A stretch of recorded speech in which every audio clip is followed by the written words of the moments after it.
بسم اللہ الرحمن الرحیم۔ السلام علیکم ورحمۃ اللہ وبرکاتہ۔ یا اللہ ہمارے لیے خیر کے دروازے کھول دے، یا اللہ ہمارے لیے رزق کے دروازے کھول دے، یا اللہ ہمارے لیے سعادت کے دروازے کھول دے، یا اللہ ہمارے لیے ہدایت کے دروازے کھول دے، یا اللہ ہمارے لیے رحمت کے دروازے کھول دے، یا اللہ ہمارے لیے جنت کے دروازے کھول دے، آمین یا رب العالمین۔ آپ سب سے ایک چھوٹی سی درخواست ہے کہ ویڈیو کو فل واچ ضرور دیجیے گا۔ زندگی کا ہر راز تنہائی میں پا لیا، جس کا بھی غم ملا اسے اپنا بنا لیا۔ غم میرا سننے کو جب کوئی بھی نہ ملا، تو رکھا سر سجدے میں اور رب کو سنا دیا۔ درخت پر اوقات سے زیادہ پھل لگ جائے تو اس کی ڈالیاں ٹوٹنا شروع ہو جاتی ہیں۔ انسان کو واقعات سے زیادہ مل جاتے ہیں تو وہ رشتوں کو توڑنا شروع کر دیتے ہیں۔ انجام آہستہ آہستہ درخت اپنے پھل سے محروم ہو جاتا ہے اور انسان اپنے رشتوں سے محروم ہونا شروع ہو جاتا ہے۔ سیم ایسے ہی انسانوں کے ساتھ ہوتا ہے۔ دل کے اچھے ہونے سے پہلے آپ کو زبان کا اچھا ہونا ضروری ہے، کیونکہ لوگوں کا پہلے آپ کی زبان سے واسطہ پڑتا ہے۔ دل تک تو کچھ خاص لوگ ہی پہنچ پاتے ہیں۔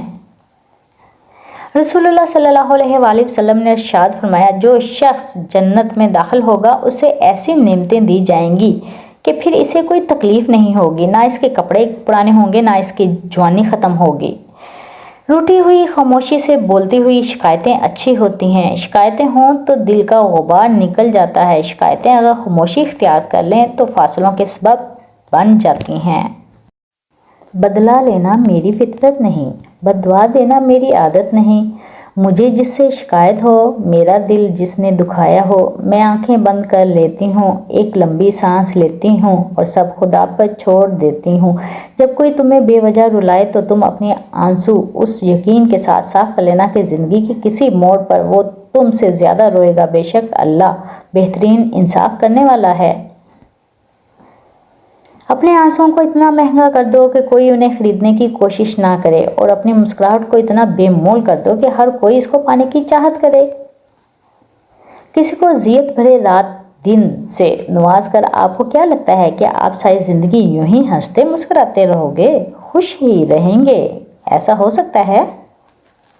کسی کو آنسو دینے سے پہلے یہ سوچ لینا، کیا اس کے آنسو تمہیں سکون سے جینے دیں گے یا نہیں؟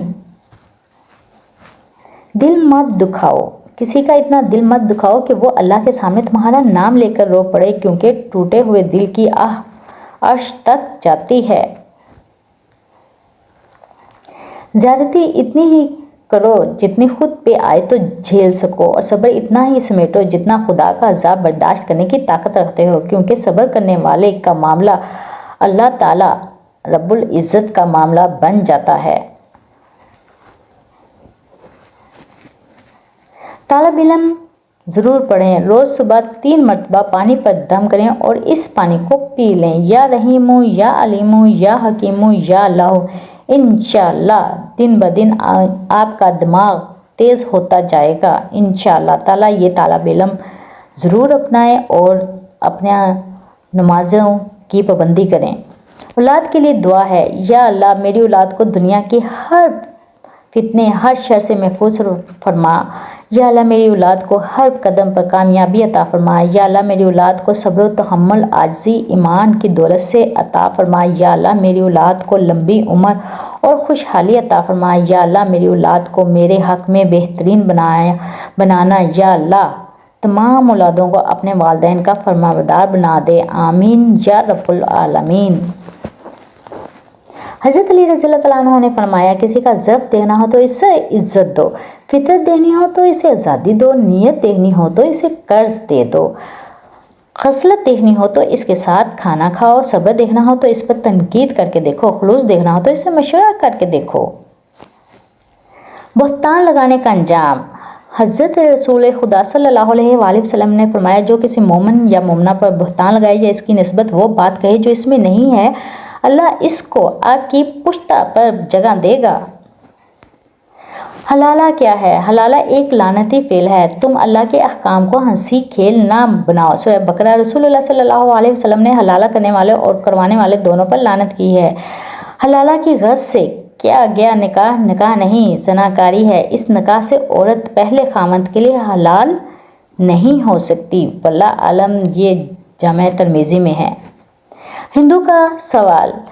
ایک ہندو نے حضرت علی رضی اللہ تعالیٰ عنہ سے سوال کیا، ہندو مردے جلاتے ہیں جبکہ مسلمان دفناتے ہیں، کیوں؟ حضرت علی رضی اللہ تعالیٰ عنہ نے جواب دیا، کچرا جلایا جاتا ہے اور خزانہ چھپایا جاتا ہے۔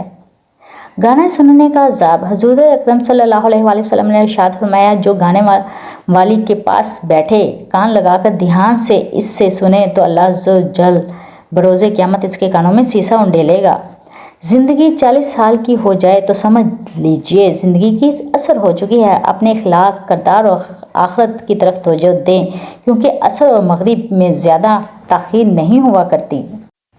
اللہ کی ناراضگی۔ حضرت موسیٰ علیہ السلام نے ایک بار اللہ تعالیٰ سے سوال کیا، اے اللہ، تیرے ناراض ہونے کی کیا نشانی ہے؟ ہمیں کیسے پتہ چلے تو ناراض ہے؟ تو اللہ تعالیٰ نے فرمایا، جب تو دیکھے بارش بغیر موسم کے ہو رہی ہے، حکومت بیوقوفوں کے پاس ہے، مال بخیلوں کے پاس ہے، تو سمجھ لینا میں ناراض ہوں۔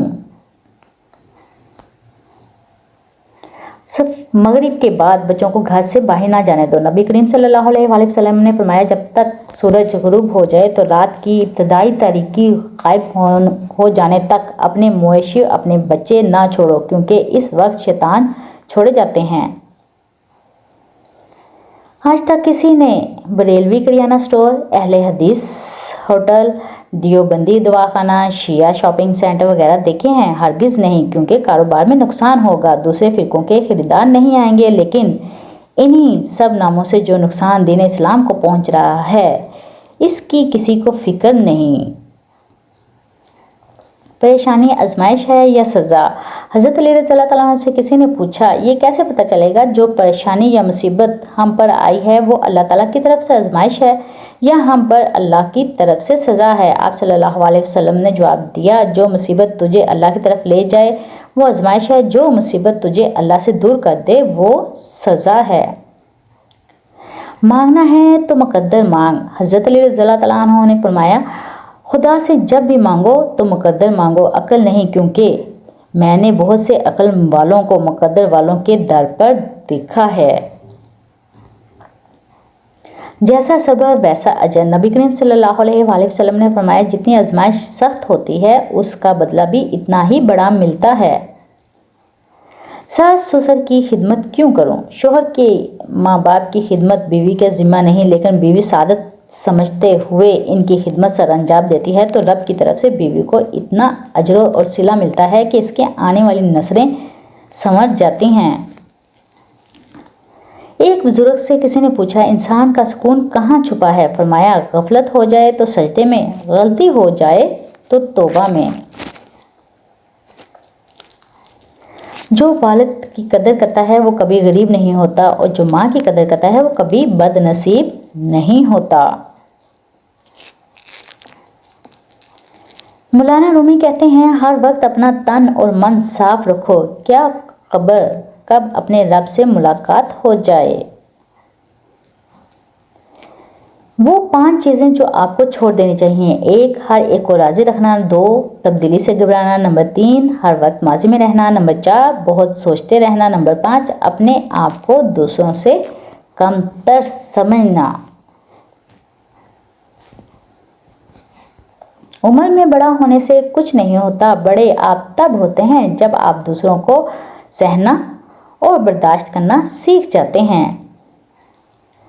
جب گھر کے بڑے رخصت ہو جائیں تو اپنے بہت ساری برکتیں اور بے فکریاں بھی لے جاتے ہیں۔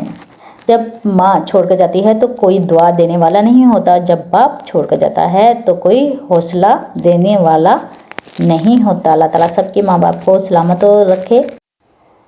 قبر پر پھول ڈالنے کا جواز۔ حضرت ابن عباس رضی اللہ تعالیٰ عنہ سے روایت ہے کہ نبی کریم رئیف و رحیم صلی اللہ علیہ وآلہ وسلم 2 قبروں کے پاس کھڑے تھے۔ فرمایا کہ ان دونوں کو عذاب دیا جا رہا ہے اور یہ کبیرہ گناہوں کی وجہ سے عذاب نہیں دیے جا رہے۔